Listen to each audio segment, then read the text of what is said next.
Muy buenas tardes, mi nombre es Tomás Acevedo, soy abogado de la gerencia gremial y tengo la felicidad, el agrado de abrir un nuevo episodio de la actualidad normativa con una invitada de lujo. Hoy día tenemos una gran invitada, tenemos a doña Pilar Pantaleón, abogada de la gerencia de asuntos regulatorios, quien amablemente hizo un espacio en su agenda como para venir a hablar de un tema bastante contingente, un poco para contextualizar.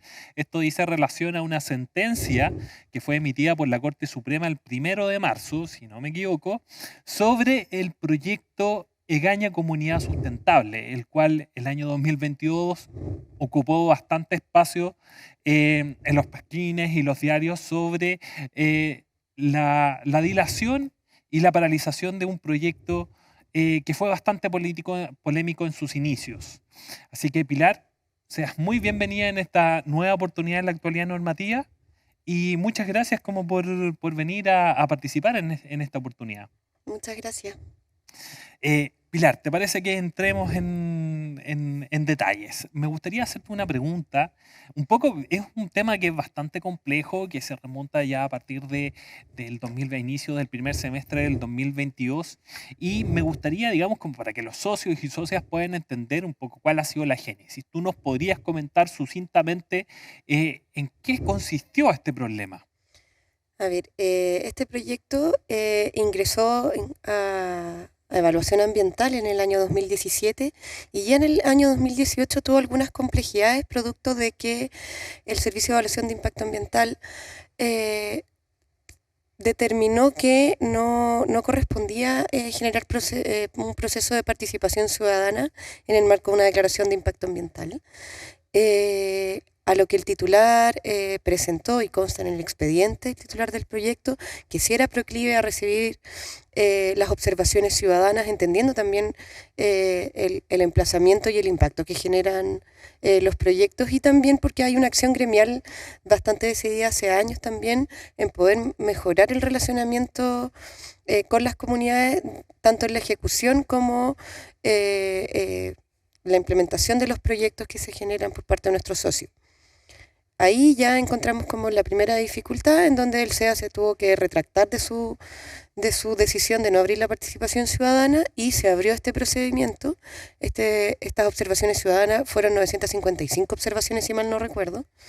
Fueron muchas. Durante una declaración de impacto ambiental, el titular del proyecto debe responder a cada una de esas observaciones, lo cual complejiza obviamente el proceso. Luego, en el año 2019, una vez terminado toda la evaluación ambiental, se obtiene la RSA por parte del titular del proyecto, a lo cual se presentan 7 reclamaciones. Dentro de estas 7 reclamaciones, una de ellas fue declarada inadmisible, dado que no contenía los elementos que exige la normativa para poder iniciar el proceso de revisión de los argumentos de fondo de estas reclamaciones. Sin perjuicio de ello, las otras 6 siguieron su curso, a las cuales el SEA rechazó, por lo cual también se fueron al Tribunal Ambiental a reclamar también esta situación de que no fueron admitidas las reclamaciones que ellos hicieron. Durante este pronunciamiento del Tribunal Ambiental, determinó que si bien la inadmisibilidad de una de estas reclamaciones, que se circunscribía a una temática que en su fondo no alcanzó a revisar el Servicio de Evaluación de Impacto Ambiental, producto de que fue inadmisible, es decir, no cumplió con los requisitos de forma, decía relación con los temas de sombras, estudios de sombras, que es lo que ha salido bastante en los medios. Para lo cual, el tribunal, sin perjuicio de estimar de que estaba bien declarada la inadmisibilidad de esa reclamación, de igual forma revisó los argumentos de fondo y ordenó revisar la obtención de esta RCA en materia respecto a el estudio de sombra. A mí me gustaría hacer un alcance respecto a ese punto. También fue ampliamente discutido el tema de la luz y sombra y me encantaría que nos pudieras aclarar en concreto, muy, digamos, muy acotado, de que un poco cuál es la regulación que existe, porque uno de los argumentos que salieron a la luz que efectivamente el proyecto o la empresa a cargo de este proyecto había utilizado una norma que iba un poco más allende, que era que era más exigente y que aparentemente en Chile no existe una regulación al respecto. A ver, tanto, por así decirlo, se volvió a evaluar este ítem a pesar de su, ¿cómo se llama?, extrañeza que generó. Se volvió a evaluar y efectivamente sí existe norma al respecto en nuestra normativa vigente. Así se pronunció la Seremía del MIMBU, de que sí se cumplía con la normativa vigente en la materia. De manera complementaria, el titular del proyecto dijo que además de la norma vigente que existe, también se cumplía con una norma de carácter internacional. En las evaluaciones ambientales, cuando no existe regulación en nuestro país de ciertas materias, sí se aplican normas de carácter internacional de manera supletoria. Este no era el caso. Acá estamos frente a un cumplimiento. O sea, hay un cumplimiento hay un cumplimiento de la norma, y la discusión era cómo se cumplía la norma internacional. Perfecto. Que no era una exigencia por parte del proyecto, pero el titular lo presentó diciendo como que además se cumplía con esa norma. Sin perjuicio de ello, la RCA nuevamente fue aprobada, y luego la Corte Suprema, que es la relevancia también de la sentencia de la Corte Suprema, es que también le dijo como no había que revisar de nuevo la RCA por estos argumentos. ¿Te parece, Pilar, que hablemos un poco más de la sentencia? Esta, digamos, una sentencia que generó bastante alegría en cuanto cierra un capítulo, ¿verdad? Cierra un capítulo. Aquí lo que vemos es que finalmente lo que hace la Corte Suprema es que acoge el recurso de casación en la forma que presenta, digamos, los titulares o el representante legal de los titulares de este proyecto. Particularmente para poder enmendar, digamos, lo que fue la sentencia del segundo tribunal ambiental. ¿Me podrías comentar sucintamente, y también aprovecho también de dejarte abierta esa puerta, de cuáles son los alcances, cuál es, digamos, la importancia de esta sentencia de la Corte Suprema al respecto? Partamos primero, digamos, en qué, a juicio de la Corte Suprema, yerra el segundo tribunal ambiental. A ver, yo creo que acá lo podemos analizar desde dos lados. Desde el ámbito meramente jurídico, acá había un desorden. Ya el sistema en sí mismo es un poco desordenado, no de forma tradicional, pero por otro lado también había un desorden en cuanto a que, si yo tengo unos requisitos para poder reclamar, es decir, estimar que no fueron bien evaluadas las observaciones que yo hago como ciudadanía, pero yo tengo que hacerlo de una determinada manera. Pero si eso va a dejar de importar para un tribunal y para otros no, es un poco desconcertante como bajo qué reglas se rige el tribunal ambiental para dictar su sentencia. Es como, está súper bien lo que hizo el Servicio de Evaluación de Impacto Ambiental, pero a mí no me importa y vamos a revisar igual el tema de fondo que no se revisó en la etapa administrativa. Ahora entendiendo también de que para las reclamaciones de las RCA existe una primera instancia administrativa y luego una instancia judicial que es en los tribunales ambientales. En el caso de la instancia administrativa no se llegó al fondo del asunto, producto de que era inadmisible, y que es lo que la ley señala. Pero luego el tribunal ambiental hace como que esto no existiera y dicta igual una sentencia y revisa el tema de fondo. Por lo cual la Corte Suprema le dice, oiga, ¿para qué tenemos todas estas normas? Usted debe dictar una sentencia según lo que establecen las normas. Usted no puede dictar sentencia según lo que... no hay una libertad en cuanto a cómo usted declare esta sentencia.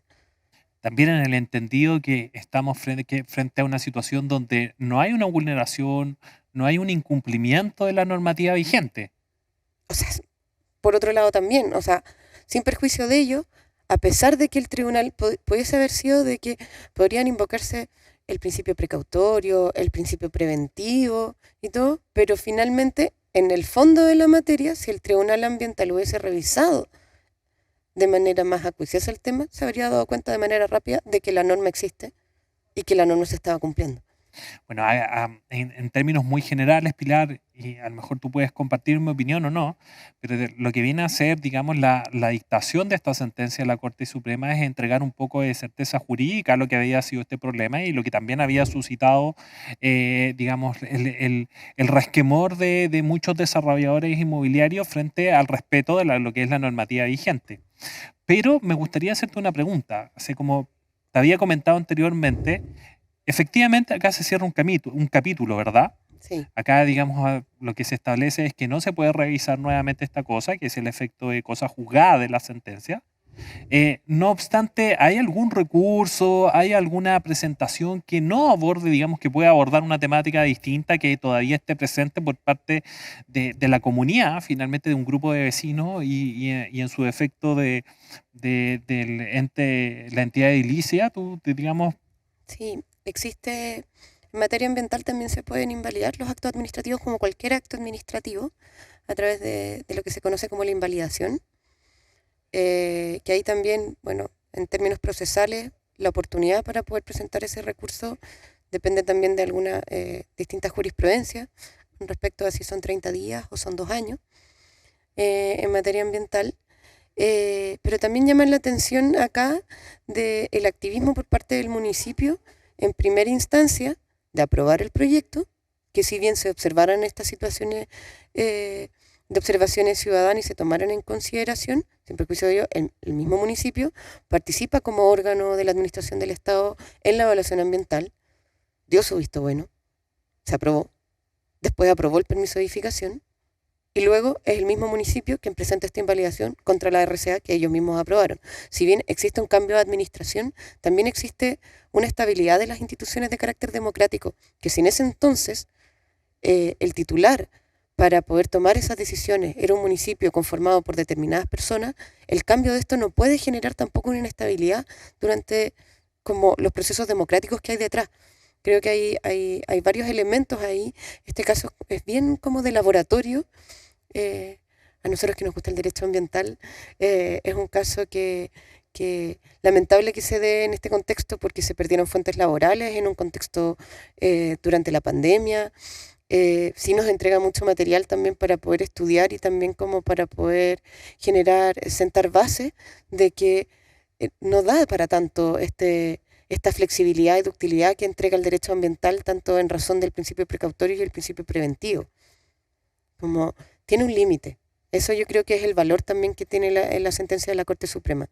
o sea, Pilar, te agradezco de antemano, digamos, esta reflexión que nos ayuda, digamos, vislumbrar cuáles son los principales rasgos de la dictación de esta sentencia y un poco también entender cuál fue la génesis de este proyecto que fue bien bullido durante el primer semestre y segundo semestre del año pasado y también cuáles son los alcances y qué es lo que también podemos esperar para lo que viene el año en curso. O sea, vemos también, compartiendo también tu opinión al respecto, que si bien en este caso, por lo menos en respecto a esta temática, se entrega un poco de certeza jurídica y lo único que nos queda es como seguir observando cuáles van a ser el desarrollo, digamos, de a lo mejor las aristas o los cabos sueltos que pudieron haber quedado de este Yo creo proyecto. que los cabos sueltos, eh, o sea, en primer lugar, no detener ni paralizar las obras, no solo por creer que uno tiene la razón o porque el titular tenga la razón o como gremio que hemos tenido la razón en esto, sino también porque se afecta a muchas familias que son sus fuentes laborales esto y que también significan hogares donde las personas tienen que habitar y que también están esperando que se construyan.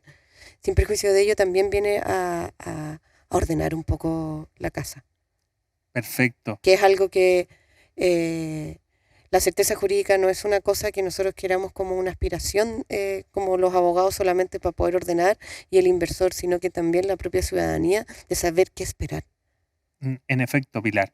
Pilar, no me queda más que agradecerte, digamos, tu buena voluntad y disposición de poder venir a comentarnos libremente de los efectos que ha traído esta sentencia de la Corte Suprema. Y bueno, no me queda más de dejarte la invitación abierta a otras presentaciones y otras oportunidades acá en la actualidad normativa. Así que me despido y bueno, hasta una nueva entrega de la actualidad normativa con otras temáticas de importancia para el gremio. Hasta luego, hasta una nueva entrega.